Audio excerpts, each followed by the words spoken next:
Have you ever picked up an old object and felt like it was trying to tell you something? Not in words, exactly. More like in weight, in texture, in the strange silence it carries. That was what happened when I first held this antique copper tea kettle. At first, it looked ordinary. Old copper, a darkened base, a bent handle, a hand-hammered spout covered in a strange green bloom of oxidation. It looked like something forgotten at the back of a kitchen shelf. Or maybe something someone might pass by in an antique market without giving it a second glance. But the longer I looked at it, the less ordinary it became. Because this was not just corrosion. This was evidence. Evidence of fire. Evidence of labor. Evidence of hunger. Evidence of survival. And slowly, this simple kettle began to feel less like an object and more like a witness. I started with the spout. The oxidation had spread across it unevenly, gathering in the tiny dents and ridges of the copper. It looked almost alive, like frost blooming across old glass. At first, I thought I was looking at decay, but then I realized I was looking at time. Moisture had touched this kettle. Smoke had wrapped around it. Hands had lifted it, poured from it, carried it from flame to table and back again. Every stain had arrived slowly, one use at a time, one morning at a time, one winter at a time. And then I saw the hammer marks. Tiny dents, soft curves, irregular ridges in the copper skin. That was when the kettle changed in my mind. Because this was not something made by a machine. This had been shaped by hand. A flat sheet of copper had once been held near fire, softened, turned, hammered, corrected, and hammered again. Strike after strike. The person who made it was not chasing perfection. They were chasing strength. They were making something that had to survive. Before factories made objects identical, a thing like this carried the signature of its maker in every uneven surface. Every dent was a decision. Every curve was earned. And hidden in those curves was the first real clue. The seam. Along the body of the kettle, the copper did something unusual. It did not simply overlap. It locked.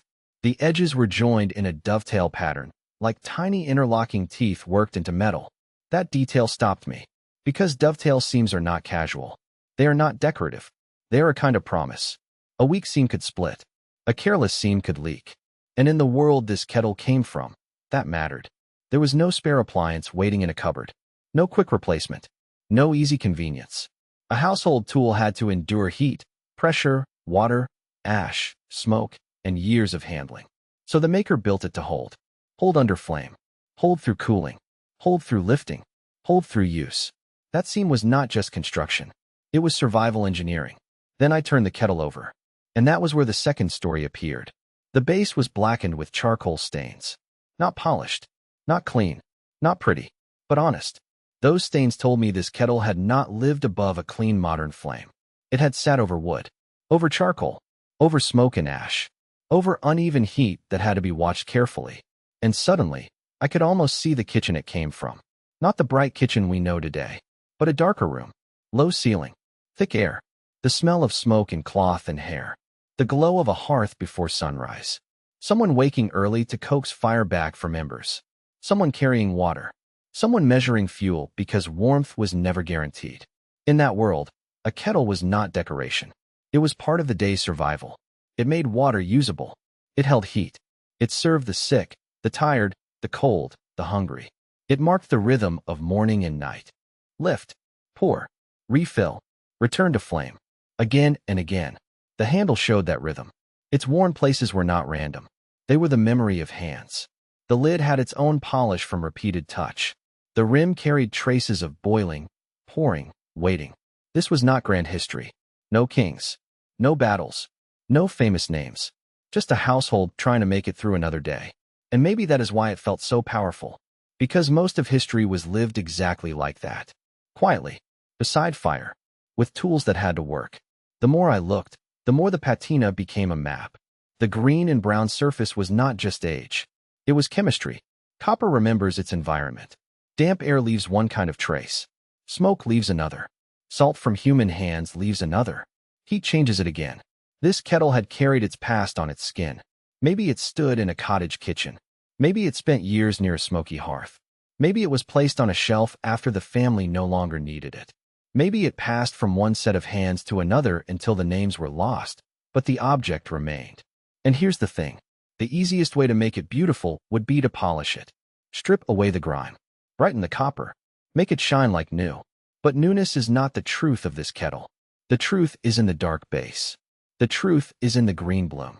The truth is in the dents, the seams, the stains, and the places where human hands left their mark. To polish it clean would not restore its history. It would erase it. And that made me think about the objects around us now. Most of what we use today hides its making. It arrives smooth, perfect, silent. And when it breaks, we throw it away. But this kettle came from a different world.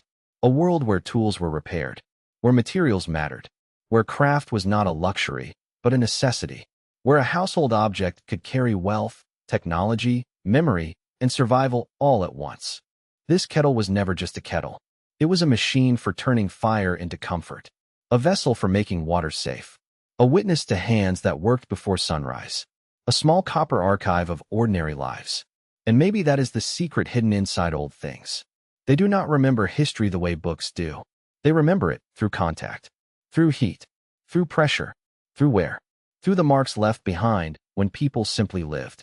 So the next time you see an old object, don't ask only what it is worth. Ask what it has survived. Ask whose hand shaped it. Ask what kind of world required it. Because sometimes the past does not announce itself loudly.